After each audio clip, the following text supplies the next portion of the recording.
Саламатсыңарбы балдар, кутмандуу күнүңөр менен, кутмандуу кечиңер менен. Кандайсыңар менин кичинекей досторум, бөбөктөрүм? Сабакты жакшы окуп баштадыңарбы? Üşүгөн жоксуңарбы? Азаматсыңар. Анда эмесе силерге арналган Бөбөк сен жомоң аттуу чакан көрсөтүүбүздү баштайбыз. Силерге балдар, Литва жомоктору Кара аяз жана Жаш аяз аттуу жомокту окуп бермекчимин. Кышында кышкы жомокту окуп берели. Бирок бул жомокту силер балким билесиңер. Анда эмесе баарыңар сыналгын алдына чукул келип, кунт коюп жомокту угабыз, Анда эмесе жомогубузду баштадык балдар. Дүйнөдө картаң аяз болуптур. Анын жаш аяз уулу болуптур. Ал жаш аяз уулу балдар өтө мактанчаак экен. Андан өткөн акылдуу, андан өткөн акылман, андан өткөн эмгекчил, андан өткөн күчтүү, андан өткөн кардуу аяз жок эмиш. Мону ошентип өтө мактанчу экен. Ал бир күнү атасына карап алып, мындай ичинен сыймыктан ойлонот экен. Мен атамдан күчтүүмүн. Атам карып калды. Ал эч кимди тоңдура албайт. Мен андан күчтүүмүн, ызгардуумун. Мен баарын тоңдурам. Айылдагы бир айылды баарын бирдей тоңдуруп салам. Деп ошентип урунуп, тиги бакка урунуп, бир бакка урунуп, баарын тоңдуруп ушинтип келатса, токойду аралап, жылуу тоң кийген, чаналары сымпоштолгон, тулпардарды көркөмдөлгөн, токулган бир бай кетип баратат дейт балдар. Бутуна болсо килемди оронгон, ушундай аябай жылуу кийинип алып кетип бараткан байды көрүп, баягы жаш аяз эмне кылат балдар? Жетип барып, мен ушуну тоңдурам, мунун азабын берем байды, деп баягы аяз жетип барып, кончуна кирип, баягы килемдин ичине кирип, буттарын тоңдуруп, жеңинин жагынан кирип, колдорун тоңдуруп, койнунан кирип балдар, ичин тоңдуруп, мурутуна муз тоңдуруп, тумшугун кызартып балдар, ушундай байдын азабын берет экен. Баягы бай кымтууланып, биягын кымтыса, биягынан шамал кирет, биягын жапса, биягынан ызгары кирет. Баягы бай жан жөкөрүнө тезирээк деп жигитине кыйкырат. Тезирээк айда, тезирээк чап, эртерээк тоңуп калмай болдум деп. Баягы байды тоңдуруп, аябай машырланып, анан бай араң үйүнө жетип, баягы байды көтөрүп араң үйүнө алып кирип кетишет.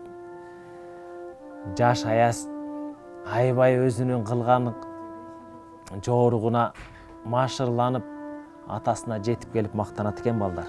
Ата, көрдүңбү, билбейсиң сен. Мен кандай гана күчтүү экенимди. Мен байды ушундай тоңурдум. Анын коюн колтугуна чейин кирдим, өтүгүнө чейин кирдим, мурутуна муз тоңдуруп, мурдун кып-кызыл кылып тоңдуруп салдым дейт. Үйүнө араң кирди. Сиз көрбөй калдыңыз да деп баягы жаш аяз атасына мактанат имиш. Анда эмне? Картаң аяз каткырат. Балам, сен бир байды тоңдуруп коюп, ошол ишиңе машырланып жатасың. Болуптур, сен анчалык эле мактанып, күчтүүлүгүңдү көрсөткүң келип атса, балдар, азыр бул токойго бир дыйкан келет, отун алганы. Мына ошону тоңдуруп көрчү балам. Сен ошону көрөйүн күчүңдү. Анын аргаты бар, акырын бир чанасын сүйрөп алып келет. Мына ошондо отун алганы келет. Сен жетип барып ошону тоңдуруп көр, эр болсоң. Мына ошондо мен сага баш ийейин дейт. Баягы жаш аяз машырланып, күчүнө ызгарын шурулдатып, ары бери урунуп беринип, кана эртерээк келсе экен деп баягы токойду аңдып турат.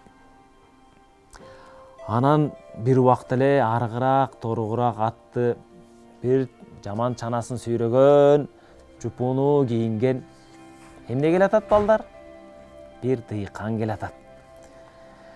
Ал дыйкан тогойго аралап кирип, баягы чанасын токтотуп алып, анан чанасынан түшүп, белиндеги балтасын алып, анан бир куурап калган бакты кыя баштайт. Анан баягы аяз маашырланып, чымын куюн болуп, сызгытып келип, баягы дыйканды балдар бул жак тарабынан, оң жагынан, сол жагынан, артынан, алдынан ызгаарын берип баштайт. Баягы дыйкан бактарды улам бирин кыйып, ысыгандан тонун чечип салат. Баягы аяз таң калып, бул эмнеге үшүбөйт деп кайрадан ызгаарлантат.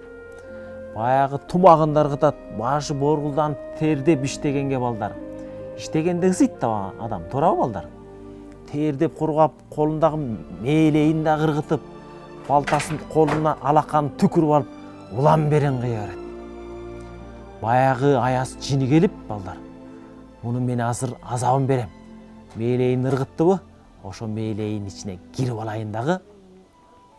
Анан мен аны тоңдурам кейгенде деп туруп, баягы мээлейди зымырата тоңдуруп коет.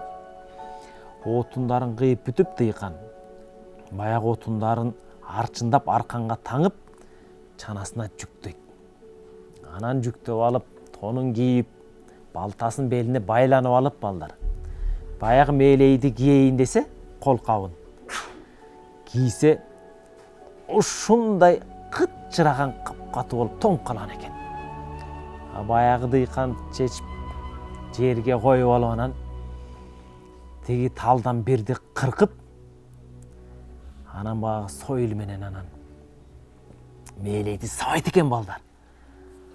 Катуу чапкылап, биз дагы мээлейибиз тоңуп калганда күйүбүз го, балдар, билесиңерби? Мына ошондой сабайт экен да. Анын ичинде эмне бар эле? Жаш мактанчак аяз бар эле, балдар. Ал чыңырып, охолоп, охо, ягым деп анан улам бир жерин кармалап, балдар, мээлейден араң качып чыгат. Анан баягы дыйкан болсо мээлейин кийип алып, атын токунуп алып, анан үйдү көздөй зымыраган бойдон кетет. Баягы жаш аяз атасына охолоп алып жетип келет. Анан картаң атасы сурайт: "Ой, эмне болду сага?" дейт. Анда жаш аяз: "Ух, тетиги дыйканды үшүтө албай чарчадым" дейт. Чарчаганың го чарчаганың. Эмнеге охолоп калдың десе, "Ой, азабымды берди ата. Буну тоңдура албайт экенсиң" десе айтат.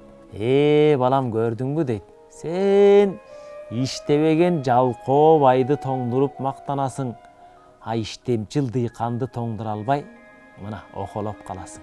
Көрдүңбү, балдар?" Мына ошентип баягы атасынын үстүнөн машырланып мактанган аяз эмне болгон, балдар?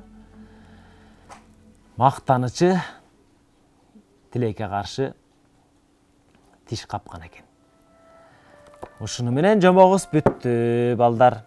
Бул жомокто эмнени айтмакчыбыз? Биз эч качан өзүбүздүн ата-энебиздин үстүнөн мактанып, "Мен атама караганда мен күчтүүмүн, алдуумун" деп эч качан биз текебер болбошубуз керек экен. Өзүңдү эр ойлосоң, бирөөнү шер ойло дейт, балдар. Ансыгарындай канчалык күчтүү болбо, канчалык акылдуу болбо, ошончолук элпек, кичинекей, жөнөкөй адам болуш керек. Саламатта калгыла, балдар. Ушуну менен жомогубуз аяктады. Бейпил түн, жакшы уктагыла.